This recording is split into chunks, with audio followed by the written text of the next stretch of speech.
Okay guys, this is part 2 of that experience. I'm a talker, so don't expect short videos, but this one should be shorter than the first one. Talking about this experience. Wow, the lights just came on. Wow, that was perfect timing. The universe, thank you universe. J Hind, J Barat, J Colombia, J Envigado, J. Wow, this was not expected. Really, I was not. Had no idea this was going to be turned on at this time. Well, it's beautiful. It's beautiful. People are happy. I'm happy. I'm here, taking care of my mom, keeping her company. Kids are happy here in December 2021. So, give this video and the previous one a like if you like the story, a real true story, a true story. It is a true story. I stay away from lying. If I don't want to tell the truth, I just keep my mouth shut. I don't answer questions. And that's it. And there might be once or twice in life that you gotta lie, but this is not one of them. Not one of them. It's okay if you don't feel me and you think I'm lying, it's okay. And if you see that I'm telling the truth, it's okay too. It doesn't matter. Everybody sees things differently. So, my experience that night. So I'm there, and I'm just like, okay, I'm gonna go through with this all night. I walked around, but then I found a spot where I could sit on, and I could lay down and sleep if I felt sleepy. I thought I could break night without sleeping. Break night is an old New York expression. Breaking night, and it was about 9 p.m. I had just bought a Subway sandwich and everything because I was hungry, and that was the cheapest I could get, so I could save money. It was like $9. It was $8.52 plus tax, so it was like about $9 and something. And the guy at the restaurant was very nice. This is one of the things about being homeless. Let me tell you this. Let me get this off my hand, so my gimbal. One of the things about being homeless is that you don't have a bed. You're not gonna have a bed if you're sleeping on the street. Your bed is the concrete. It's the floor or one of these little ledges right here. That's your bed. Or if you're lucky enough to sleep in some park where they won't throw you out of, then you got the earth. Like some little bed of plants or whatever, like some land, some earth to sleep on. That was not my case. Like it is not the case for most people in big cities like LA or New York or whatever. So I looked for a place and I found it. And there were some people sitting there talking and having a smoke. So I thought it was just normal. They're just having a smoke. I didn't go to Skid Row. Definitely didn't want to be on Skid Row, which is a few blocks away from the Greyhound, where Kev TV picked me up from. Where Kev, thanks a lot again. Thanks a lot. Gracias, hermano. Muchas gracias, parce. Muchas gracias, parcero.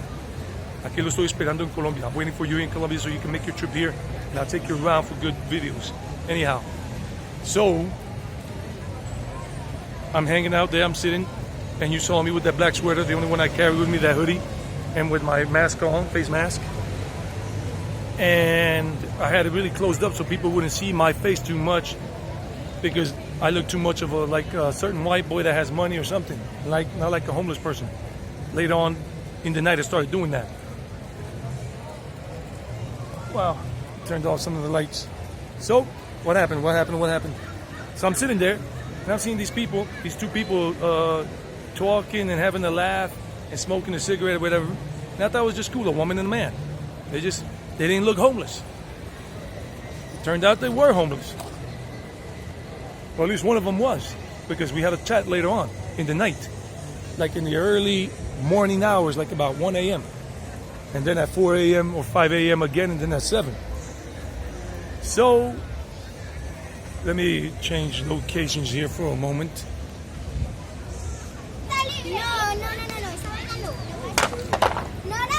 So, it turns out they were doing crystal meth. I had no idea that people were doing that in such a great quantity. Like so many people, because I found out that a lot of the people that were doing drugs there, they were not just smoking marijuana, weed. They were smoking it with crystal meth. Crystal meth. And I remember them asking me, hey man, you have a smoke? Do you have a smoke? Oh, do you want to take a hit? Or do you want to smoke a little bit too? I said, that's all right, man. That's all right. I don't do that. It's all right, thanks. I'll pass. And I got that a couple of times during the night, late into the dark, into when the freaks come out at night, like the Houdini song. The freaks come out at night. But I'm being serious. That's the Santa Gertrudis Church right behind me here. This is where my mom is from. My mom was born and raised in Envigado until she was 19 years old and got married to my dad and moved to Canada and then had me in the States. She conceived me with my dad in Canada, but I was born in the States because my mom went to the States from Canada, from Toronto, when she was 6 months pregnant with me. And then my brother was born in Rhode Island. Anyhow, this is Envigado. This is where my heart is, and in Guarne, Medellin, Colombia. India too, but more Colombia. I gotta be true about that. I realized that while I was traveling through Mexico, but I still love India. I still want to go, and I will, but not anytime soon because I gotta do a lot of things here and take care of my mom for a while and take care of my dad's stuff. But anyway, so it starts getting colder. I got my small backpack and the other one that was smaller. I had given the other one away in Puerto Vallarta, and I looked like kind of like a homeless person too. So I wasn't catching any slack from. I wasn't catching any bad vibes or any like bad looks from bad stares from the other homeless people and drug addicts. A lot of mentally ill people around there. So I saw this happening, and then I saw homeless people, mentally ill people, whatever, walking along the street and looking for little cigarette butts or little buds from like the little roaches. We used to call them roaches from marijuana, like the little parts, and they would pick them up all of the street and they get all these things together and take the little paper out and take whatever's left in it and put it in another piece of paper, cigarette paper, and smoke that up. So a lot of drug use. The night started getting colder. I started feeling colder, so I had to take off my sweater for a moment and put on another shirt I had to keep warmer and some sleeves that I used in Mexico when I was walking around so I wouldn't burn my arms while I was walking around in the sun and all of that and doing vlogs and everything. And then I put my sweater back on, and then as you can see in the video, I put a pair of socks on as a pair of gloves because my hands were feeling cold. I was getting colder as the night progressed in downtown LA. And then I had this one transgender or transvestite, whatever it was, a tall person, Latin American, meaning born in the States, probably raised in the States, born and raised there, or maybe went there when he was very young, speaking English, but with that Spanish touch to it, not Spanish accent, speaking English, but like that thing that is typical of people in Los Angeles when they got that Latin American background. So I'm looking at this, and this big dude, this dude was taller than me, bigger, probably around 250 easy, 250, but had like breast implants and whatever, and was like a woman, but still you could tell it was a man. If you can't tell that's a man, then you got a plan to go through to see what's true and not true in life about men and women. And they, hey, what you doing? Hey, what are you doing? This and that. I said, no. Hey, are you hustling? I was like, no. Hey, do you need a place to stay or whatever? Like thinking I was looking for sex or something. Nah, I'm just chilling. I'm relaxing. I'm just chilling here. And that was it. Then this person was talking on the phone to somebody, this about this, and was asking me if I was dealing with crystal meth. And it was like, nope. And kept on looking at me a couple of times, a big one. I said, if I have to fight this person, I'm really going to have to hit hard and fast. Because if this person grabs me in the bear hug, it might be game over for me, even though I'm a good fighter. And I'm strong, but I'm only like, my body's 165, under 65 pounds, not 250. I'm going to have to be a martial arts expert to take that big dude down. Dude was about, dude or dudette or whatever it is, 250 pounds, about 6'2". I'm 6 feet tall, but this person was 6'2", 250 easy, 240, 250. So that was this, and then other people kept on walking by and would look at me. Hey, do you have a smoke, or do you have a light? I said, nah, man, sorry, bro. And then when I was getting sleepy and I couldn't stand anymore, I was lying against that little corner where you saw me, and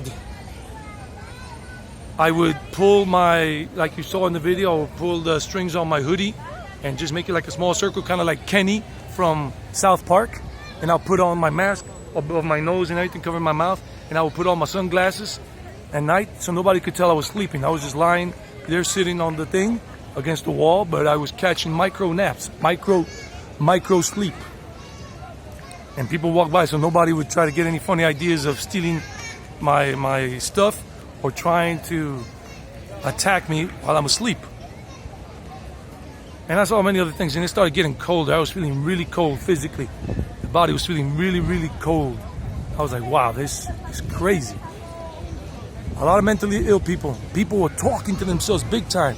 That one dude I had a couple of conversations with after a while, because they were getting hit, blasted high as a kite on crystal meth and weed. And I don't know what else they were doing. I don't even know what's out there in terms of drugs, because I'm not into that world. I don't do drugs. I don't do any of that. I don't even drink. I'm straight edge. I don't even stay out at night. I don't go to nightclubs. I don't drink beer, liquor, nothing, no wine. I'm a vegetarian. I do yoga. I meditate.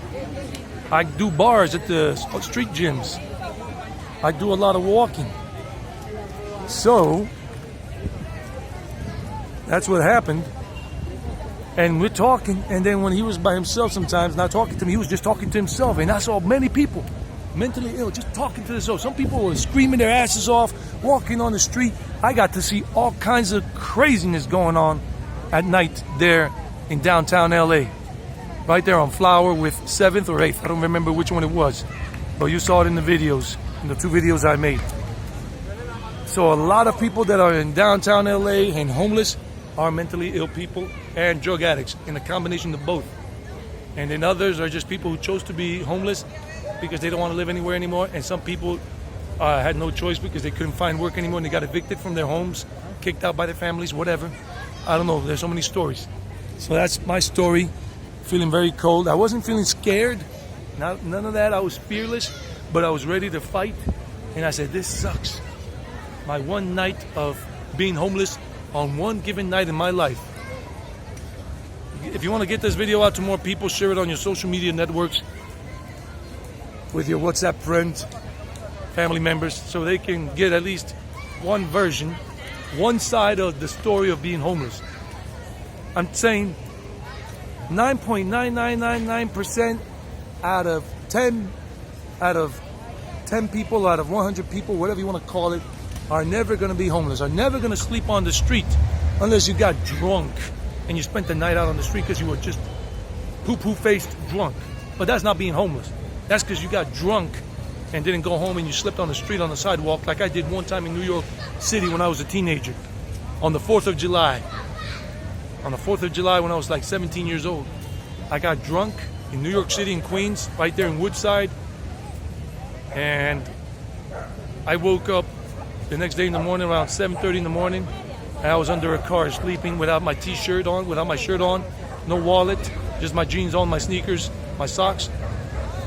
And then that's another story for another day. If you ever want to hear that story, let me know and I'll do a short video about that. Short might be like 7 minutes or 8, but never like a 2 or 3 minute video. So, and give it a like. That's how this gets out to more people so they can hear this story. Most people never hear anybody's story about being homeless. Any travel vlogger, what travel vlogger has ever been homeless for a night or more than that? I don't know. Never heard Gabriel Traveler talk about that. Never heard Kev TV talk about that. Never heard Fin Del Mundo talk about that. Never heard Bald and Bankrupt talk about that. Never heard Harold Balder talk about that. Never heard Jacob Lakaitis or any other, or Volpe, where are you? The Venezuelan American guy. Volpe, where are you? Never heard any of them saying they were truly homeless for one night. Stay tuned here in December for many videos about the Christmas time here. Subscribe to the channel if you haven't. It's free. Stay safe. I hope none of you that are watching this are ever going to be homeless. I don't know. Kimia Stewart. Have you ever been homeless? Kimia Stewart or Charla Unplugged. The women that follow me and that I follow on YouTube. Charla Unplugged and Kimia Stewart. Or She's Adventures. Or Tina the Explorer. Have you ever been homeless for one night? Really homeless, had to sleep on the street and face the dangers in a dangerous city like downtown Los Angeles or downtown New York or downtown Chicago or downtown Miami or downtown Delhi or downtown Mumbai or downtown Medellin? Told you it was not going to be short. I love to give details. There are some things I'm missing and I forgot, but it was really cold. I got the shivers. Stay tuned for more. I love you all. Stay blessed. I'm being serious about this. I'm not in the mood for telling jokes and laughing and cracking up, because my heart goes out to those homeless people all around the world, whether they made that choice willingly or it was forced upon them because there was no other thing to do, nothing else to do but live on the street. My heart goes out to them, my compassion, because now I had one night, a taste of it, and I never want to go back to that ever again. Never. And I will not wish that upon anybody.